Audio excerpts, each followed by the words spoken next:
All right, we'll go ahead and get started. We'll call the meeting to order. We've got a big agenda here today, so we'll try to keep it moving here as quick as we can. We're going to start off our annual meeting and the consideration and approval of board committee assignments for 2025. I move approval of the board minutes. Second. Got a first and a second, all in favor? Aye. Opposed? Aye. It's not opposed, so Terry was with us. I'll slow it down a little bit, so no opposition, so motion carries. We'll go ahead and have Barry talk about the annual conflict of interest disclosure statement that we just got handed out. Yeah, we just do this on an annual basis, so just need to have you complete that and turn it into Ruth. And then my next item there, annual review of hospital constitution and bylaws. You might remember about 5 years ago, we did update that, made quite a few changes on it. But we don't have any changes this past year, and so there's really nothing to report there. And then consideration of approval of annual review of contracts, that's on pages 4 and 5. And this is a CAW regulation that we have to have those approved annually by the Board of Trustees. So I would need approval from the board on those contracts for patient services. I'll second it. Got a first and a second, all in favor? Aye. Terry, you in? Maybe. You're down the hill. I lost him. Any oppositions? Motion carries. Okay, we'll move to consideration approval annual investment portfolio by Christie. Okay, that investment portfolio was in your packet. So currently we have a multiple certificates of deposits and investments. We have equity investments with New York Life. We have CD investments with Mid-States, United Bank of Iowa, the Community One or Town and Country. LPLs, we have CDs, and we also have a treasury note with LPL Financial. Currently, we have $15,230,434 in our CDs and accrued interest on those CDs and investments. We are seeing about an average of a 5.02% return, which is pretty good. It is going down a little bit. We have to really search for CDs that are paying more than that, more than the 3 to 4% range. We also make sure that those CDs are within a 3 to 12 month term, and we've gotten those terms set up so that we can coordinate it with the timing of our construction payments so that we have enough funds available to get us through the majority of the construction process. Under other assets, we have 2 other investments that we have, which is our partnership with Health Partners of Southwest Iowa, which is a third of us, third Montgomery County and third Cass County, and it's at $309,000. And then Berkshire Hathaway with the unrecognized gain on that over the years, it's $1.45 million. So we have other assets of almost $1.8 million. Don't really have any board restricted CDs at this time. We used to have some for our health insurance fund, but now that we are part of the MIWA, we do not have as much. We just have a money market account for that. Any questions on the investment portfolio? The New York Life equities, is that primarily blue chippers or mutual funds, or what is the mix? I believe the maximum we can go with equities is 30%. I should have brought that policy, but yeah, I mean, we have a policy that states what our mix is, but it's a mixture. Thank you. No other questions. Can I get approval of the annual investment portfolio review? I'll move the approval of the investment portfolio and policy. Have a motion, do we have a second? Second. I'll second. Janine, second, all in favor? I abstain as it relates to Shelby County game. Aye. I don't think there's any listed on there, but there's the same. I will abstain from that. Okay. That is correct, right? Because there aren't any placed in our bank right now. Pardon me? There are. There are. Yeah, there are. Okay, then I'll I abstain. missed that, sorry. That one. Yeah. Any oppositions? There was none, a few abstained, so motion carries. We're going to go ahead and look at the consideration of approval of the minutes from the December meeting. If there was any questions or any clarifications needed. Maybe a motion approved. I'll make a motion to approve the minutes from December. Second. Go first and a second. All in favor? Not. All in favor? Aye. Aye. Opposed? Same sign, motion carries. Medical staff meeting summary by Dr. Devine. Yeah, we had our medical staff meeting January 14th. Quality improvement, I know Laura's going to go over, but she does a fantastic job with that. Dr. Kelly Anderson discussed the recommendation from the Iowa statewide perinatal team of when to initiate Pitocin. That's with regard to making optimal hemostasis after delivery. I don't deliver, so I'm just commenting on that. John Pesci reviewed the sleep study workflow process. He wanted to make sure that we had everything in our notes as well as in our, when you're getting a sleep study, they ask the questions about what makes you tired during the day and how fatigued you are during the day. Also have to have that in the notes just to make sure it supplements it, and then that way we should get paid for them. Carrie Sonderman informed us that Methodist Physicians Clinic will now be providing the ultrasound interpretations. That means the surgeons that actually do the surgeries on vascular will be interpreting them instead of a radiologist. So that kind of makes sense. Nicole then introduced Dr. Lilia Brandenburg. She will provide rheumatology outreach clinics and telehealth. She seemed absolutely lovely. She's also training the nurses, at least 2, I think we're working on 2 to 3, to be able to perform the exams in front of the camera on the patient so that they can physically see joints, how things move, what things are causing pain, that kind of thing. So she's been in the process of training those nurses, and I think she'll be a great addition. Karen reviewed inpatient admission changes. Patrick Kuslik won't be doing inpatient anymore. Dr. Francis will be doing inpatient now. There was just a clarification on admits to ED providers that are not from our staff, whether we go to the backup doc or would it go to the doc whose week it is for unassigned, and it's to go to the unassigned. And then about Dr. Christopher Garten, who will begin general surgery on February 24th. He came in and met with staff, and they're starting training then on getting staff ready to be able to use our Da Vinci robot. This is going to be a big thing for the community because there's such a quicker recovery with robotic surgeries, and it will eventually extend into like gyne procedures and things like that as well. Let's see. Initial appointments, privileges, withdrawals were sent in. You should have that in your packet. There was nothing of concern from our perspective, from MedExec. And then Christy had noted at the last meeting that a firm test for OB patients is not being covered as a screening. So a firm is for bacterial vaginosis and for yeast. If you have symptoms, they cover it, but for screening, they don't. So we had to remove that from our screening list. And then Epic upgrade coming April 12th. Yay.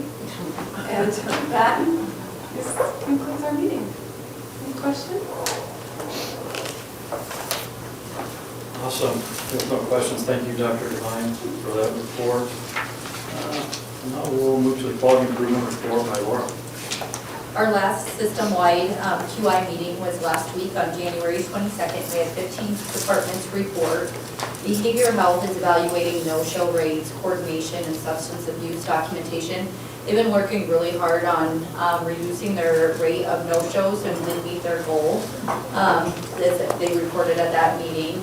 Home health and hospice reviewed patient satisfaction results. Dietary department reviewed adequacy of nutritional support and dishwasher attempts. They reported that 100% of patients who received nutritional support had their needs met. Lab and blood usage evaluated blood units transfused in compliance with regulations and proficiency testing.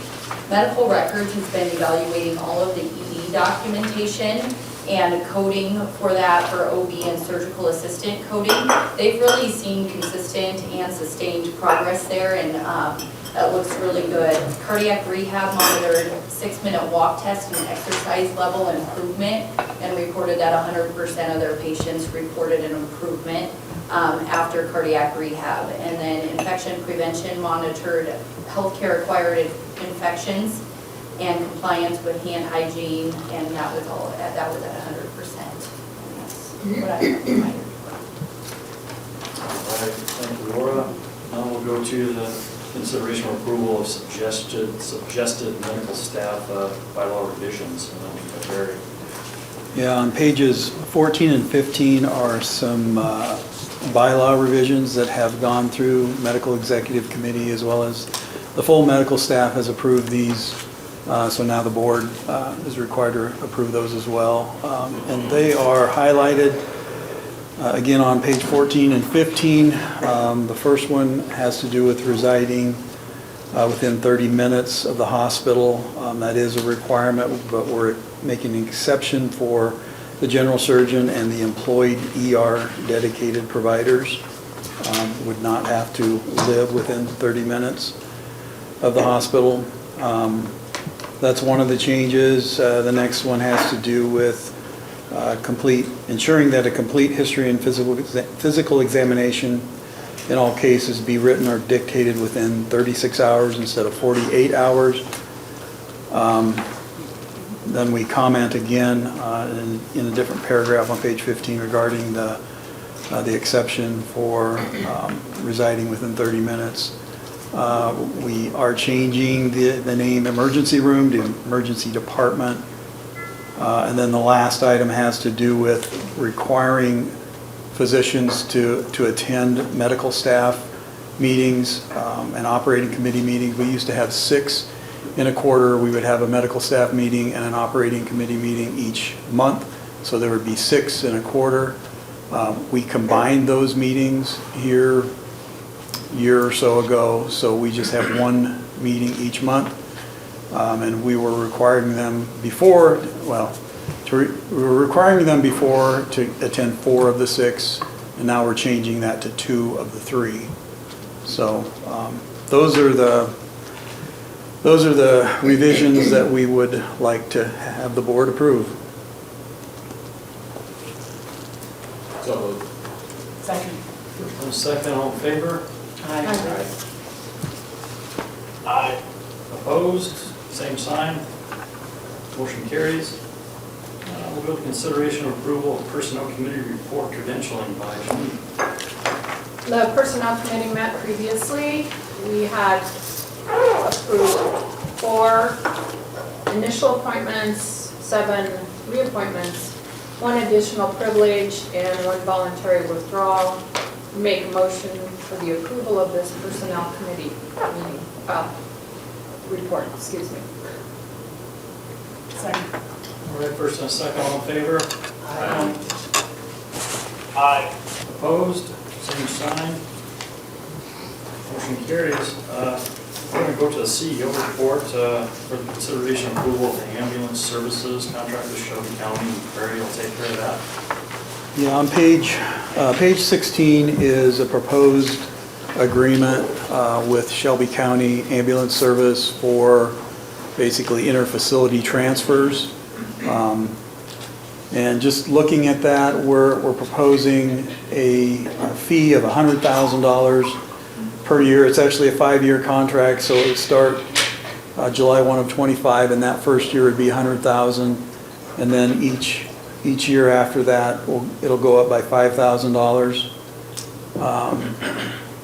This is It was discussed that the funding could be used for the replacement of ambulances, but really it would be utilized for whatever purposes the Shelby County Board of Supervisors would deem necessary. And it does require the ambulance service to make inter-facility transfers from Myrtue Medical Center a priority by staffing a paramedic team for transfers 24 hours per day. This was part of the financing back when we were doing the planning back in 2023 for the transition of the ambulance service over to the county. This was part of the funding along with the essential service tax, the income surtax, as well as whatever billing that they can collect on. So this was part of that. It was planned for. We will use our ambulance levy to raise that $100,000. In the past, like the previous year, that amount was $213,000. So it will represent a decrease in our tax levy, and Christy will go over that here in a little bit, but it is going to reduce that tax levy by about $113,000 from the previous year. As you know, the Ambulance Commission has existed for many decades, really to fund the ambulance service through a private vendor. And that, consisted of the hospital, the city, and the county through a 28E agreement. We do plan to dissolve that entity July 1 of 25.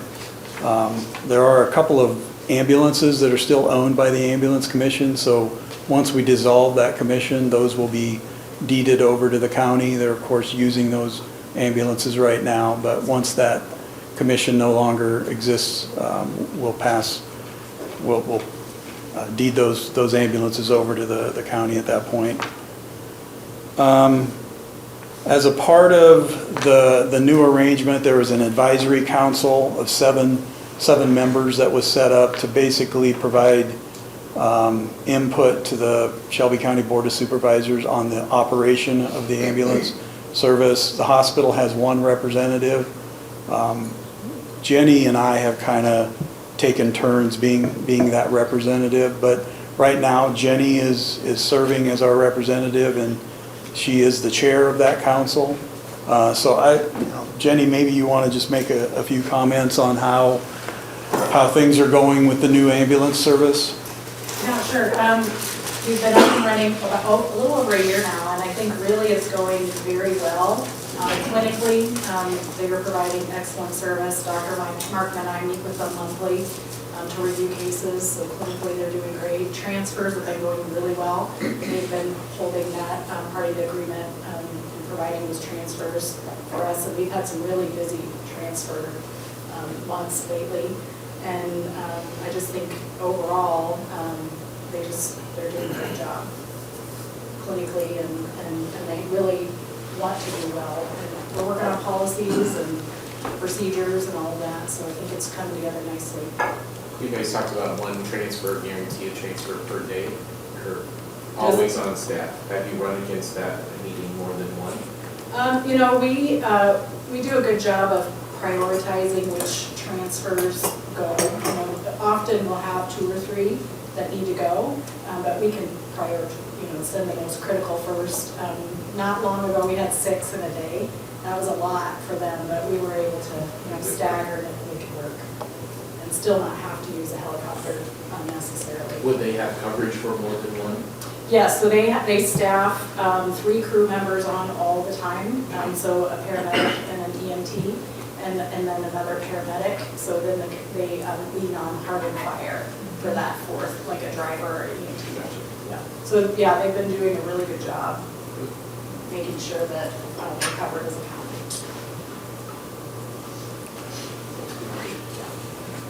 Any other questions on that?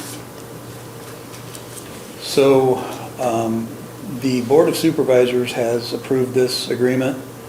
So I just would need approval from our Board of Trustees to move forward with this. I'll make that motion. Okay, we have a first, Second. and a second. All in favor? I'll second. All in favor? Aye. Aye. Opposed? Same sign, motion carries. Thank you. I'm glad to see it's going well. Yeah. That's all really a critical thing to learn. Mary and Chris spent a lot of time on it to get it there. Yeah, Jenny's been very integral in that process and working with him as well. A lot of work. Okay, we've got capital purchase to talk about, the consideration of approval of the Quadex software. It's on page 17 of the handout.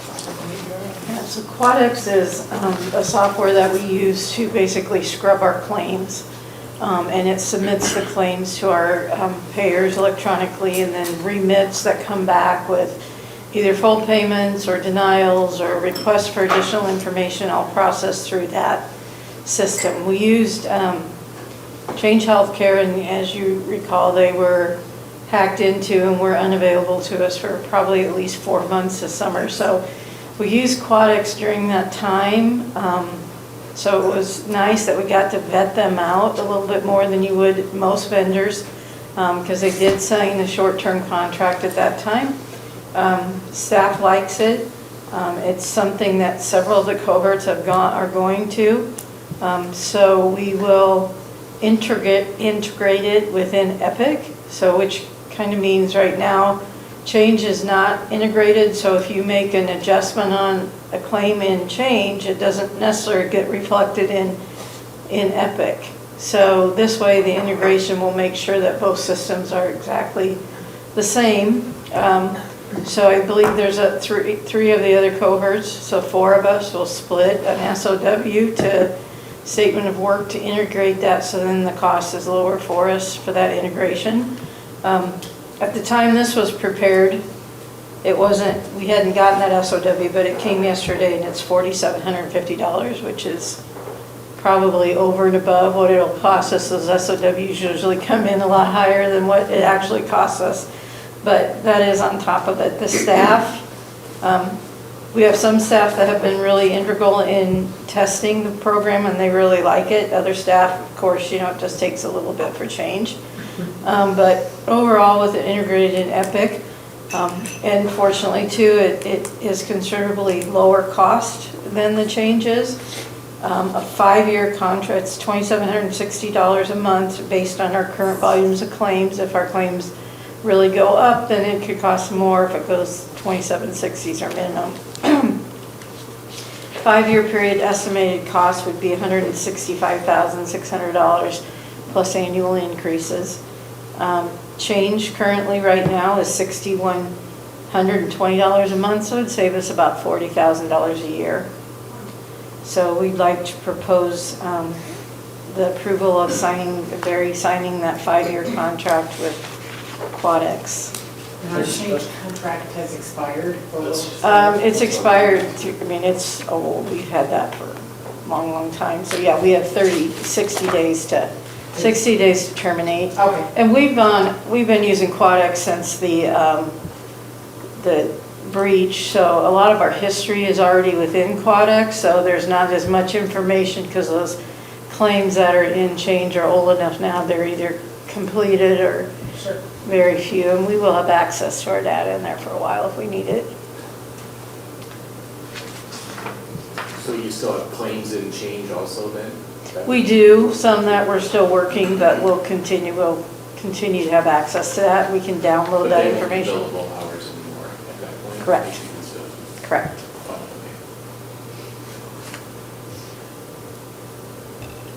All right, any more questions about Quadex? Sounds like a good move, so if I can get an approval for that. I'll make a motion to approve the Quadex contract. First, a second? A second. All in favor? Aye. Aye. Opposed? Same sign. Motion carries. Kristen, now also talk about the 2025 IRS mileage rate for business miles. So the IRS increased the rate January 1st of 2025 by 3 cents, so it'll be at 70 cents per mile. We reimburse our employees at the IRS rate, so we'll just need approval to change that. Can I just ask a question about that? How are we doing on that? Because we have all these cars, does that offset it quite a bit, or are we still paying out a bunch of mileage?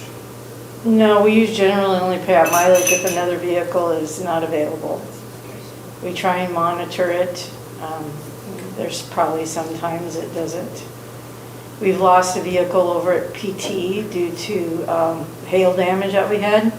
So we're seeing a little bit more mileage there than what we normally would, so we'll have to reinvestigate that.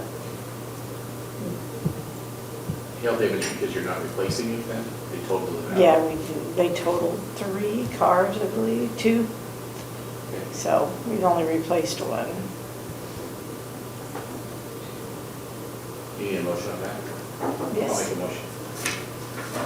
First, do we have a second? I'll second. First and a second, all in favor? Aye. Aye. Opposed? Same sign. Motion carries. Consideration approval of corporate resolutions for bank signatures.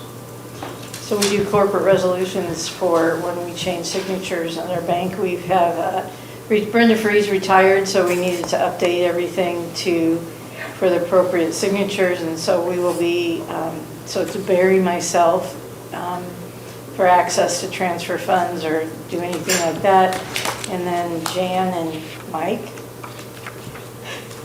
And then Ashley Schneider is our new controller, so she will be added to the signature cards at the bank for the ability to do transfers and do the online approval for payrolls and things like that.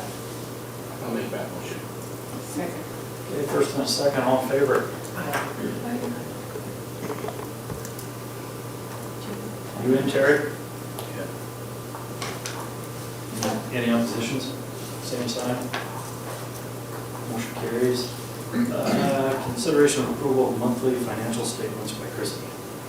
It's a little hard to read up there, but for November, we haven't really done November's with you yet, so outpatient services, we were pretty consistent with November of 2024 to 2023, about just a little over 4,700. So we're at, for year-to-date, we're at 25,580 for a 5.5% increase over last year. This is for 5 months. So emergency room visits, down a little bit this year in November compared to last year. And year-to-date, though, we are pretty consistent with just a 0.1% increase up to 2,396 for the 5 months. Surgical procedures, we had 125 this November, 619 year-to-date, so we're 4% higher than we were last year. Physician clinic visits were 3,360, which is down a little bit from November of last year, is 3,745. But year-to-date, we're still at 4.1% higher at 18,609. Behavioral health visits were at 1,045.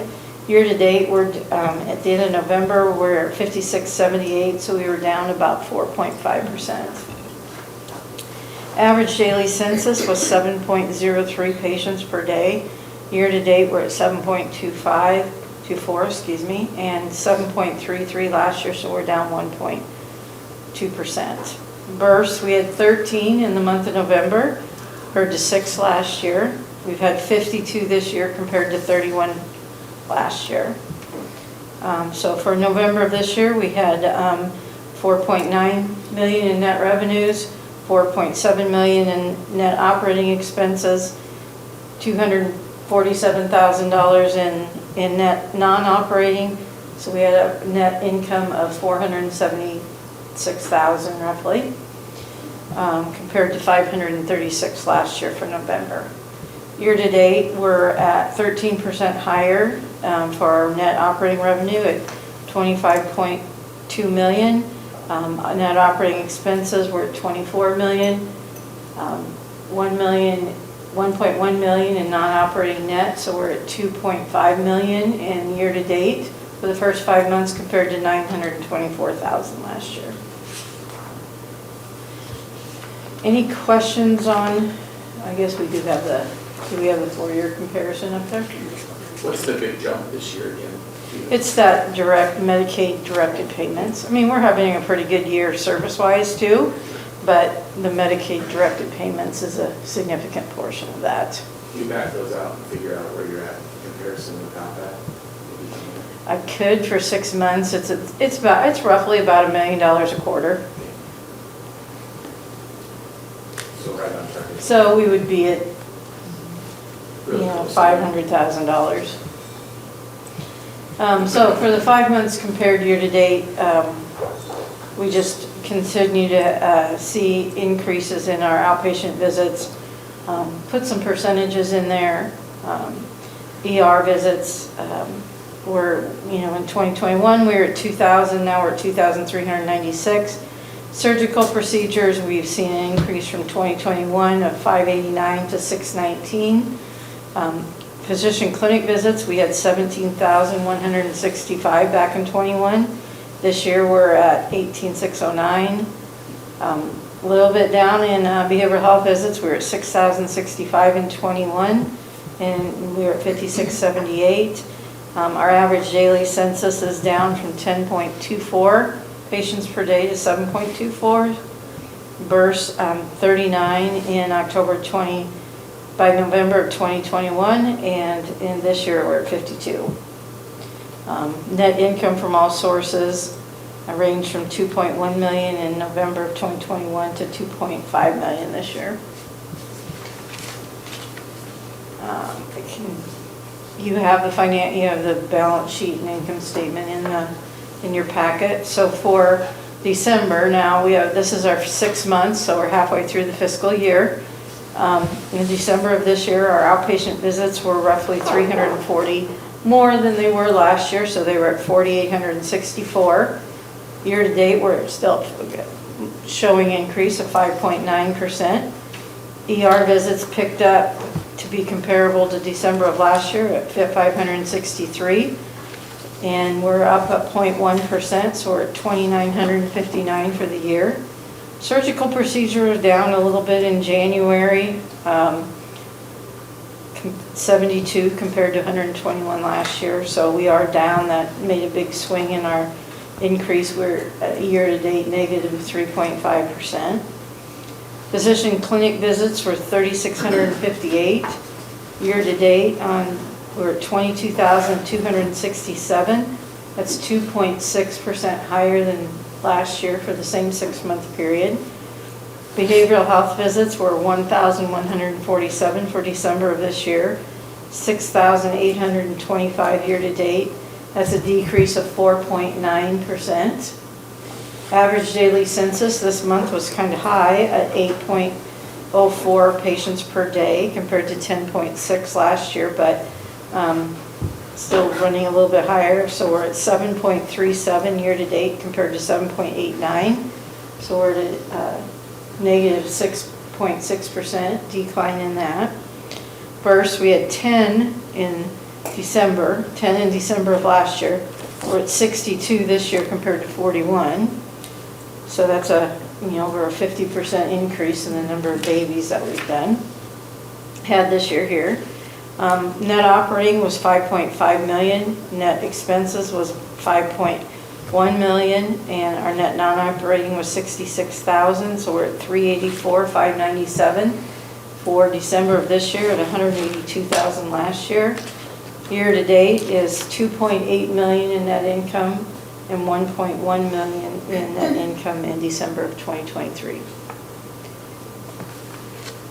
And again, just, I guess I didn't even, I went back. So 4 years again, we're still seeing increases in where we were 4 years ago. So I can get that information out to you there. You can see 26,835 visits back in December of 2021, whereas for the first 6 months we're at 30,700, so almost a 4,000 increase in the first 3 months in the last 4 years. ER visits were just down slightly from 3,010 in December of 2023 for the 6 months to 2,959. Surgical procedures pretty consistent, 702 to 691. Physician clinic visits, 23,930 33 and 21 to 22,267. Behavioral health visits, 7,107 at the 6 months in December 21 to 6,825. Average daily census was 9.48 in December, year-to-date for December 21, 7.37 now. Births, we'd had 43, 62 this year. See, it's been pretty consistently in the 40s for the last 3 years, and so it's pretty consistent increase this year.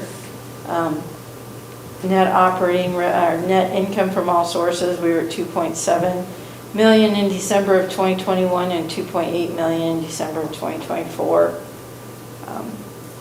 And that, you know, as Jim had mentioned, this year we've got the Medicaid directed payments. Back in 2021, we had ARPA funds and all the federal funds for COVID, so that's why they still look a little consistent. Any questions on the financials?